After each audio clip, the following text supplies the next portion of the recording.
So, you want to start your own webtoon? Well, you're in luck, because me and Webtoon go way back.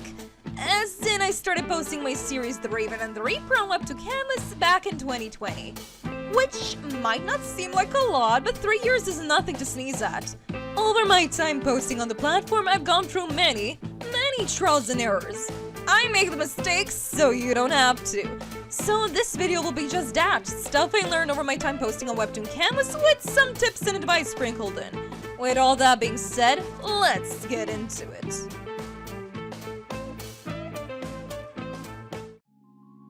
Okay, so a little lesson. Webtoon has two types of comics on its website, Canvas series and originals.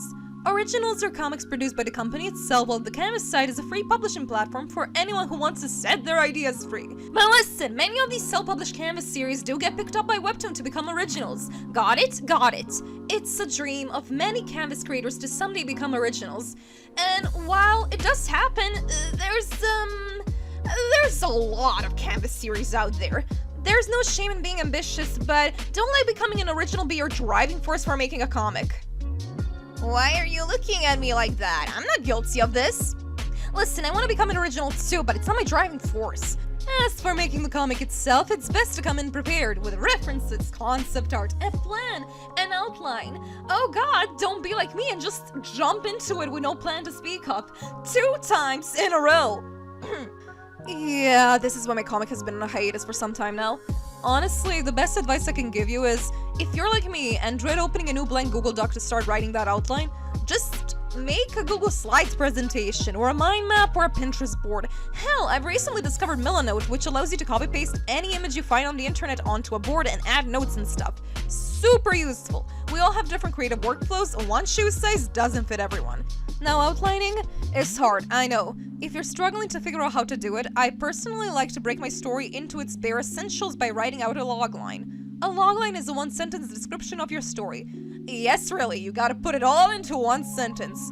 But it can be immensely useful for determining what elements of your story you should focus on. If I may, let's take the logline for my own story, The Raven and the Reaper, as an example. Death isn't nature, it's an injustice. After the gruesome murder of his parents, Raven is determined to bring them back and clear his name, even if it means confronting the creature he believes robbed him of his loved ones, the Grim Reaper. Listen, I like it edgy. It's a pretty lengthy sentence, I know, but it gets every important element of the story across. We find out that the main character's parents have been murdered by the Grim Reaper, allegedly, and we find out that he seeks to bring them back from death and clear his name by any means necessary. Like I said, it's the story's bare essentials, and it helps us figure out what to focus on when outlining the story. Hey, here's a fun challenge. To prove you've been paying attention to this video, pause the video right now and write out a logline to your very own story. I want to hear it! Back on track though, loglines also communicate the story's hook, which is very important on Webtoon. As mentioned previously, there's a ton of comics published on Webtoon Canvas. And to really make your own stick out, you have to have something different, something that makes it cool and interesting, and a hook. You need a hook. What makes your story different than the others? Think about it deeply. In short, loglines are super useful for selling your story to others, for figuring out what to focus on when writing your story, but also, you can use them to save up space on the story summary section of your webtoon. Because not only is there a word limit, but most people stop reading the summary after the first sentence. Actually, most readers don't even read the summary. But for the sake of those who do, you gotta get to the point quickly and also have enough space to add your upload schedule. Oh yeah, about that. Webtoon readers favor series that upload consistently, but don't get this twisted. This doesn't mean you need to upload weekly, bi-weekly, just have some sort of schedule you follow. It helps you as the author form a relationship with your readers and gain their trust that on this specific date, they can expect a new update. But don't worry, if you don't feel like it, I guess you can upload whenever. There's no need to upload consistently because the app does notify your readers whenever you do update. But did you know that Webtoon themselves also encourage consistency? I personally had the pleasure of experiencing it myself.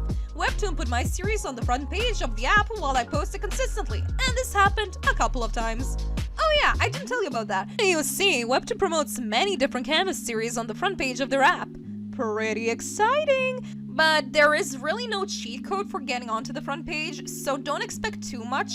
But these are handpicked series, so one can assume that getting onto the front page is a combination of quality, luck, and also some really good advertising on your end. Advertising your series on social media is extremely important, as Webtoon doesn't really have tagging features, nor a super advanced algorithm like, I don't know, TikTok. Yeah, let's go with that. I know what the youth's like! I'm literally not even 20, why am I acting like this? Oh, so I really do recommend starting your Webtoon series while having at least some sort of pre-established social media following. It will create an initial boost, which might help you get on the Canvas's top 30 list. Most people don't even know about that. Yeah, Canvas has a top 30 list. It's basically like a trending tab for series who have been updated recently. It's a good way to get, I don't know, a staff member's attention, I feel like, which could hypothetically lead you to get pinned from the front page or something.